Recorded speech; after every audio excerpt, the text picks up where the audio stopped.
Gidalas sa simbahan, sakay sa ambulansya na 50-50 na ang kondisyon sa kinabuhi.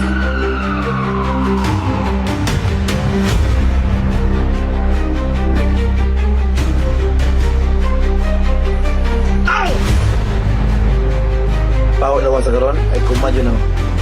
Tanangon mo sakit, tanang bitin sa ulo, ayo ka. Aw! Di mo. Tong niingon ko sa huang ugangan nga naunsa day ko, di yun ako maghimok ni dire.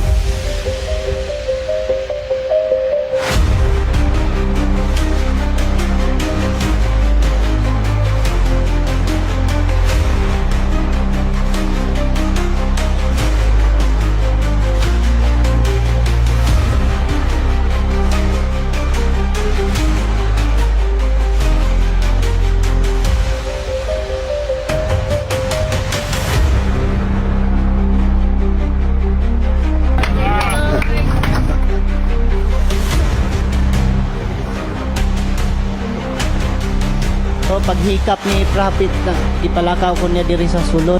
Wala tanan akong gibati ato nga time.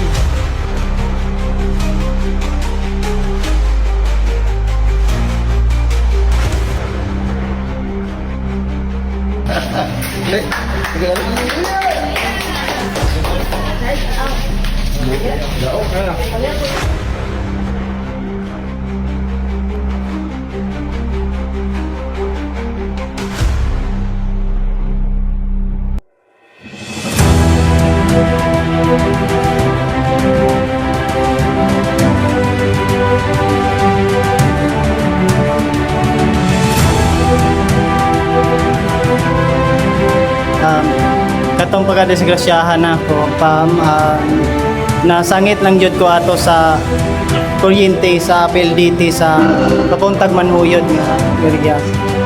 Nasangit ang wire sa PLDT, nasangit sa gikan transloading at truck gikan laon na bunal jud ko sa semento. Kaning side dili ko kalihok gid ato nga kuan. Pagkadisgrasyahan ako. Pag-abot na ako diri itong pagikap na ni Daddy, itong ipapako na ko niya, ibalik yun ako ang kusog atong nga Ibalik itong kusog! nga makanaog ko, ako na lang ganing galaka pa ingon diri sa sulod. Hallelujah! Susubusin nyo na unang padulong sa ospital. Ihapin ko dire kay... Ang akong ugangan nato mo'y nakabalo kay wa jud ko'y kalibutan nga gidala na ko diri sa ko. Ako namatan tuturon diri.